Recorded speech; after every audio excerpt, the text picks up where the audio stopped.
आज जो इकोनॉमिक्स के बहुत बड़े ज्ञाता नहीं हैं, जो स्टूडेंट्स हैं, जो मेरे मित्र हैं, उनके लिए छोटा सा वीडियो कि भाई रुपया बहुत गिर रहा है, अब $1 में 80 रुपये आएंगे तो सर क्या आप परेशान नहीं हो? स्टूडेंट्स ने पूछा।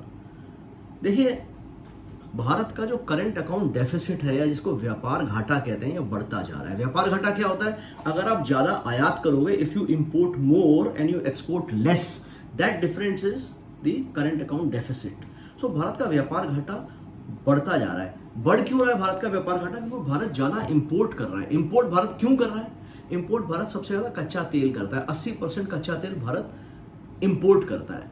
एक्सपोर्ट्स भारत क्या करता है? आईटी सर्विसेज करता है, मशीनरीज करता है, मेडिसिन करता है, और भी सर्विसेज करता है, James and jewellery finish form में करता है। इंपोर्ट क्या करता है? सबसे ज्यादा इंपोर्ट करता है भारत क्रूड ऑयल। उसके बाद भारत इंपोर्ट करता है गोल्ड। उसके बाद करता है इलेक्ट्रॉनिक्स, जो नॉकडाउन इक्विपमेंट, नॉकडाउन कंडीशन में होते हैं, और उसको फिर अपने देश में हम जैसे मोबाइल फोन बनाते हैं, कंप्यूटर लैपटॉप्स बनाते हैं। तो अगर CAD जो करंट अकाउंट डेफिसिट है, इसको कम करना है तो इसका दो तरीका है। या तो आप इंपोर्ट कम कर दो।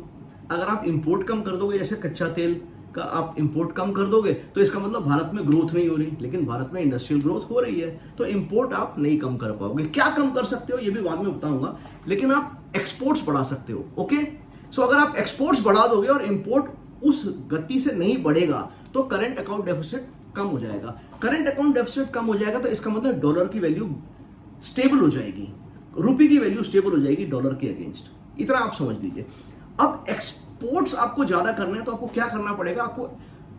आपको अपने रुपये को कॉम्पिटिटिव बनाना पड़ेगा।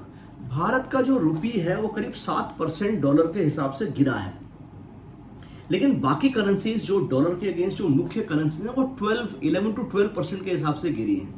तो अगर इंडिया की करेंसी स्ट्रांग रहेगी बाकी करेंसीज के मुकाबले में, तो हमारे एक्सपोर्ट्स गिर जाएंगे, तो हमारा करंट अकाउंट डेफिसिट बढ़ता रहेगा। तो एक बात समझिए, रुपये का गिरना जायज है और ये होना चाहिए, क्योंकि सारी करेंसीज डॉलर की अपेक्षा में गिर रही हैं।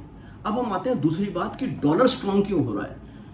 फेड रेट, यानी कि जिस रेट पे यूएस के प्रमुख बैंक जो हैं वो इंटरेस्ट देते हैं, अगर वो बढ़ता है तो लोग, खासकर अमेरिकन इन्वेस्टर्स, बाकी देशों से, बाकी मार्केट से अपनी पूंजी निकाल के अपने देश में लगाते हैं।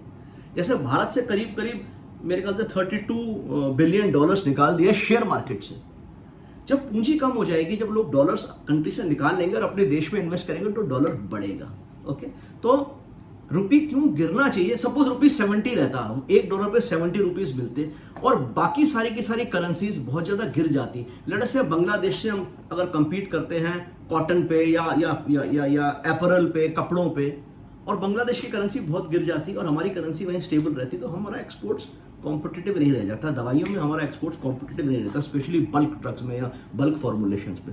अब आप इस चीज पे आइए कि हम क्या कर सकते हैं। भारत के जो रिजर्व्स हैं वो रहने चाहिए। भारत के जो रिजर्व्स हैं वो थोड़े कम हुए हैं। पहले हमारे पास इतने रिजर्व्स थे कि हमारे पास एक से ज्यादा साल का हमारे पास फॉरेन रिजर्व्स था। अब हमारे पास वो जो फॉरेन रिजर्व रह गया है वो 1 साल से अब करीब 9 महीने का रह गया, लेकिन इसमें कोई परेशानी की बात नहीं है, इसको हम कभी भी बढ़ा सकते हैं। अगर हम इन्फ्लेशन को देखें, इन्फ्लेशन भी कम किया जा सकता है। इन्फ्लेशन कम करने का कई तरीके हैं। जैसे आप इंडिया में बैंक रेट्स अगर बढ़ा दो तो इन्फ्लेशन कंट्रोल में आता है, आप GST वगैरह में टिंकरिंग कर दो। लेकिन अगर आपको करंट अकाउंट डेफिसिट को एड्रेस करना है तो आपको एक्सपोर्ट्स बढ़ाने पड़ेंगे, वो उसके अलावा कोई तरीका नहीं है। और एक्सपोर्ट्स बढ़ाने के लिए आपका रुपये कॉम्पिटिटिव होना चाहिए। अगर आपका रुपये कॉम्पिटिटिव नहीं होगा तो आपके एक्सपोर्ट्स गिर जाएंगे।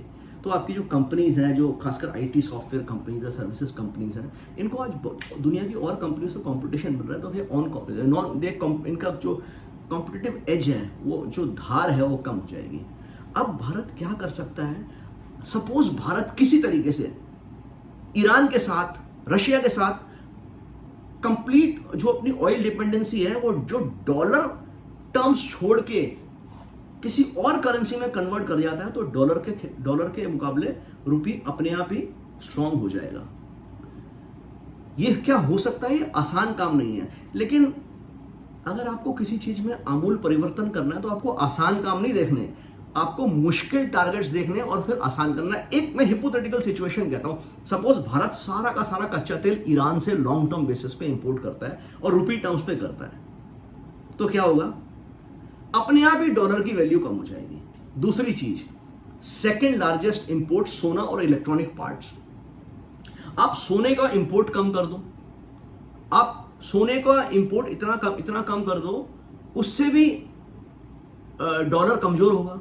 लेकिन क्योंकि सोने की खरीद फरोख्त जो इंपोर्ट एक्सपोर्ट होता है डॉलर में होता है, लेकिन उससे इंडिया का जो गोल्ड के फिनिश प्रोडक्ट का एक्सपोर्ट है वो कम हो जाएगा। इसी तरीके से इलेक्ट्रॉनिक पार्ट्स आप कम कर सकते हो, इलेक्ट्रॉनिक किट्स वगैरह, लेकिन इसको अगर आप कम करोगे तो क्या होगा? जो इंडिया के अंदर जो डिमांड है मोबाइल फोन्स की या लैपटॉप्स की या और इलेक्ट्रॉनिक फिनिश प्रोडक्ट्स की, वो गिर जाएगी, ग्रोथ रुक जाएगी। दो चीजें हैं, देखिए दो चीजें हैं, एक है इन्वेस्टमेंट और ग्रोथ।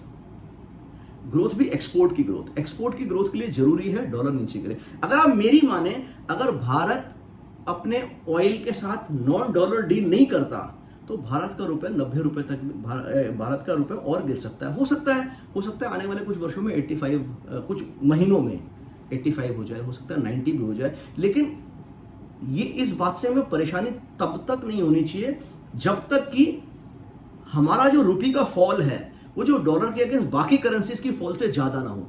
अभी बाकी करेंसीज 11% डिवैल्यू हुई है और इंडियन करेंसी 7% हुई है। अभी 4% का स्कोप है कि रुपये और डिवैल्यू होगा।